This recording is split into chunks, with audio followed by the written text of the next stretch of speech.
Hello student, welcome to SSM Artsur Polytechnic, Chas Ahmednagar. I am Sheikh Ebes, HOD in Mechanical Department. Today we are discuss the unit second, standards and comparator in the subject of engineering metrology. Before starting of this session, we have to just review of previous lecture. In previous lecture, we have to discuss the sleep gauges, definition of sleep gauge, then ringing process of sleep gauge, and last standard set of sleep gauge. These 3 points we have to discuss in previous section. Now today we are discuss the first point is use of sleep gauge, and second point of today's session is care of sleep gauge. Now start from use of sleep gauge. The sleep gauge are important for measurement in industries and laboratories. Sleep gauge हा खूप महत्वाचा point आहे की ह्या sleep gauge मुळे आपण इंडस्ट्रीमध्ये आणि लॅबोरेटरीजमध्ये काही डायमेन्शन मेजर करायचे असेल काही कॅलिब्रेशन करायचं असेल तर त्यासाठी हे यूज करतो. त्यामध्ये first point they universally accepted as a standard of length. Standard लेंथसाठी आपल्याला स्लीप गेज यूज करावा लागतो. Second, they use for direct precise measurement where accuracy of workpiece being measured is high. यामध्ये प्रिसाइज मेजरमेंट साठी accuracy वर्कपीसची जी accuracy असते ती खूप जास्त असते आणि मेजरिंग प्रोसेस सुद्धा खूप जास्त हाय अॅक्युरेट असतो.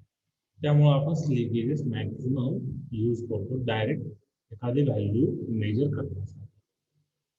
Okay. Next use of sleep gauge is they use with high magnification comparator to establish the size of the gauge. हे जे स्लीप गेजेस आहे ते हाय मॅग्निफिकेशन कंपॅरेटर साठी सुद्धा यूज केले जातात. जेणेकरून आपल्याला काही इन्स्ट्रुमेंटचं कॅलिब्रेशन करायचं असेल, इन्स्ट्रुमेंट मध्ये काही एरर असेल तो एरर रिमूव्ह करायचा असेल तर त्यावेळेस आपण हे स्टँडर्ड स्लीप गेज ज्याचे जे डायमेन्शन असतील ते डायमेन्शन मेजर करून कॅलिब्रेशन करतो. Next use of slip gauge is they are use for checking the accuracy of measuring instrument. यामध्ये दिलेलं आहे accuracy of measuring instrument check करण्यासाठी आपण स्लीप गेज यूज करतो. That is the calibration of instrument. इन्स्ट्रुमेंटचं calibration करण्यासाठी आपल्याला हे स्लीप गेज यूज केले जातात. या सेंटेन्स मध्ये सुद्धा तेच दिलेलं आहे. दे are use for checking the accuracy of measuring instrument. Checking म्हणजे आपण चेक करणार ॲक्युरसी ऑफ मेजरिंग इन्स्ट्रुमेंट, त्या इन्स्ट्रुमेंटची ॲक्युरसी. त्यामध्ये काही एरर असेल तर तो एरर रिमूव्ह करणार आणि रिमूव्ह करून मग आपण व्हॅल्यूज मेजर करणार. तर त्यासाठी आपण त्या प्रोसेसला कॅलिब्रेशन ऑफ इन्स्ट्रुमेंट असं म्हणतो. कॅलिब्रेशन म्हणजे एखाद्या इन्स्ट्रुमेंट मध्ये काही एरर येत असेल व्हॅल्यू मेजर करताना तर तो एरर रिमूव्ह करून त्याचं कॅलिब्रेशन करून ते ओके करणं ह्या प्रोसेसला आपण कॅलिब्रेशन म्हणतो. आणि त्या कॅलिब्रेशन साठी आपण स्लीप गेजेस यूज करतो. Next use of slip gauge, they are used to setting up a comparator to specify dimension. आपल्याला कंपॅरेटर साठी काही डायमेन्शन सेट करावं लागतात. नेक्स्ट सेक्शन मध्ये आपण कंपॅरेटर स्टार्ट करणार आहोत. त्यामध्ये मी ते कंपॅरेटर कसे असतात ते पण एक्सप्लेन करणार आहे. पण त्या पर्टिक्युलर कंपॅरेटर साठी काही डायमेन्शन सेट करावं लागतात. मग काही डायमेन्शन सेट करण्यासाठी आपल्याला स्लीप गेजचा यूज करावा लागतो. त्या स्लीप गेजचे स्टँडर्ड व्हॅल्यू असतात. त्या स्टँडर्ड व्हॅल्यूने आपण एकदा कंपॅरेटर सेट केला तर नंतर जे काही मॅन्युफॅक्चरिंग करणार आहोत, मास प्रोडक्शन करणार आहोत, त्यातले जॉब कंटिन्युअसली आपण त्या कंपॅरेटरचा यूज करून मेजर करू शकतो. त्यासाठी इनिशियली आपल्याला कंपॅरेटरचं सेटिंग करावं लागतं. त्या सेटिंगसाठी आपल्याला स्लीप गेजेसचे यूज करावं लागतं. Next use for sleep gauge, They are used to check a batch of component quickly and accurately. बघा आत्ताच 5 नंबर मध्ये झाले कंपॅरेटर्स यूज करतो आपण.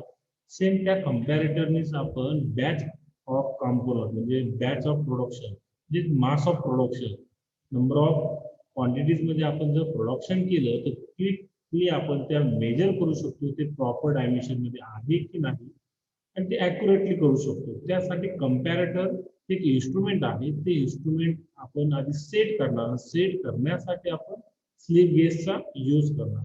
त्यावरून आपण त्या व्हॅल्यूज मेजर करणार. Now next care of slip gauges. Slip gauges साठी काय काय केअर घ्यावं लागेल ते पॉइंट्स.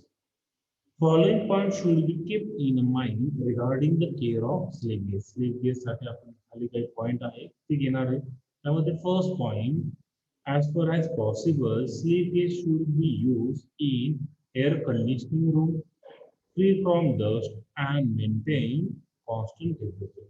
आपले जे स्लीप गेजेस आहे प्रिव्हियस सेशन मध्ये मी तुम्हाला स्लीप गेजेस दाखवले होते. वेगवेगळ्या टाईपचे वेगवेगळे सेट होते स्लीप गेजेसचे.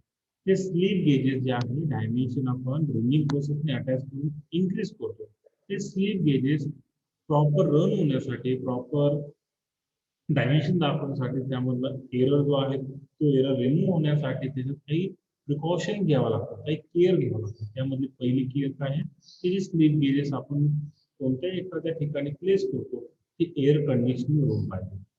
ती रूम कशी पाहिजे, free from dust and maintain constant temperature. त्यामध्ये टेम्परेचर सुद्धा आपण एअर कंडिशनिंग असेल तर टेम्परेचर काय करणार आहे, constant temperature. Next care of slip gauge during the use, their working phase should never be placed on the surface layer. ज्यावेळी दोन स्लीप गेज आपण यूज करणार आहोत तर दोन स्लीप गेज मध्ये रिंगिंग प्रोसेसने आपण एकमेकाला अटॅच करणार आहोत. तर ते जे रिंगिंग प्रोसेस जो फेस आहे तो सरफेस प्लेटला अटॅच होता कामा नये, जेणेकरून त्यामध्ये काही डस्ट पार्टिकल नाही येणार. डस्ट पार्टिकल आले तर ते रिंगिंग प्रोसेसने ज्यावेळेस आपण दोन स्लीप गेज अटॅच करणार आहोत ते अटॅच होत नाही. त्यामुळे ते जे फेस आहे त्या स्लीप गेजेसचा should never be place on the surface. Next check accuracy at appropriate interval. काही वेळानंतर त्या स्लीप गेजची ॲक्युरसी सुद्धा आपल्याला चेक करायची आहे. एखादा स्लीप गेज 2.7 mm चा असेल आणि काही वर्षांनी आपण यूज करून करून त्यात काही प्रॉब्लेम झाले असेल, काही टेम्परेचर इफेक्टमुळे डिफॉर्मेशन झालं असेल तर त्यामुळे त्याची ॲक्युरसी चेंज होते. तो 2.709 पण झाला, नॉर्मल डिफ्लेक्शन सुद्धा झालं त्यामध्ये, तरी सुद्धा तो आपण यूज करू शकत नाही. त्यामुळे काही वेळानंतर ते आपल्याला चेक करावं लागतं ते ॲक्युरेट आहे की नाही. Next use minimum number of case for a combination. Next session मध्ये आपण प्रॉब्लेम घेणार आहोत.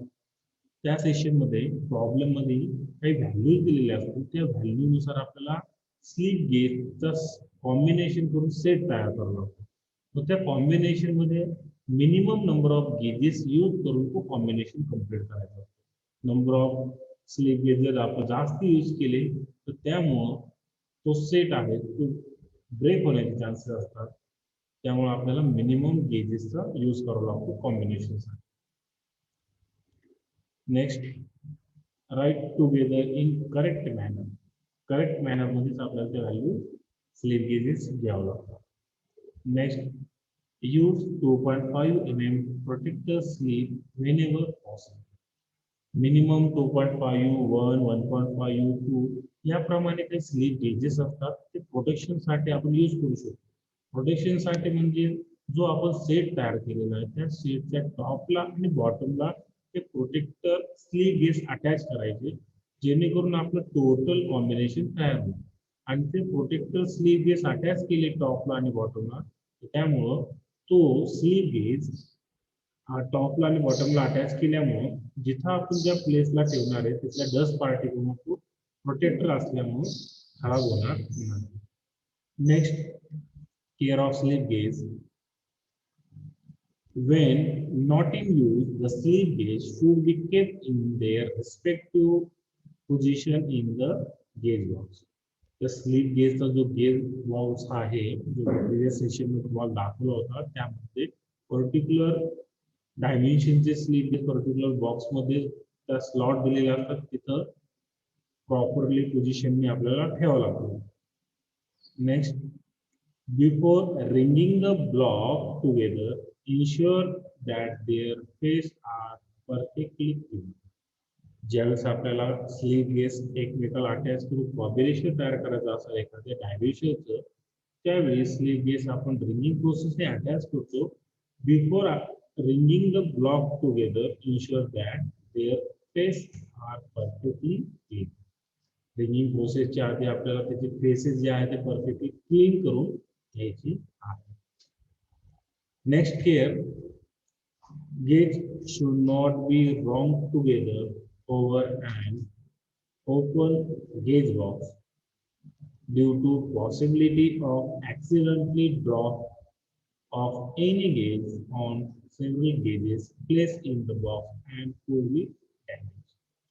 जो आपला गेज बॉक्स आपण घेतला आहे तो प्रॉपरली आपल्याला ठेवावा लागेल जेणेकरून आपण नेक्स्ट टाइमला जो स्लिप गेजचा बॉक्स घेऊ तो बॉक्स प्रॉपरली नाही घेतला तर त्यातले जे गेजेस आहेत ते खाली पडतील आणि ते डॅमेज होण्याचे चान्सेस असतात. Next, after use a thin layer of good quality grease should be applied on their face before they are kept in their. हे जे स्लीप गेजेस यूज करून झाल्यानंतर आपल्याला यामध्ये गुड क्वालिटीचा जो ग्रीस आहे तो त्याच्या फेसला लावून त्या केस म्हणजे त्या बॉक्स मध्ये प्रॉपरली ठेवायचे आहे जेणेकरून त्या स्लीप गेजेसची जी लाईफ आहे ती लाईफ काय होणार आहे इन्क्रीज होणार आहे. हे झाले केअर ऑफ स्लीप गेज. याच्या आधी मी यूज ऑफ स्लीप गेज सांगितले होते की ह्या सेशन मध्ये आपण हे दोनच पॉईंट कव्हर केले आहे. पहिला पॉईंट होता तो यूज ऑफ स्लीप गेज आणि सेकंड पॉईंट जो होता तो care of slip gauges. Next session मध्ये आपण the problem of slip gauges म्हणजे कॉम्बिनेशन करायचं आहे आपल्याला स्लीप गेजेसचं ते घेणार आहोत. Okay, thank you for watching this video. Like and subscribe this channel.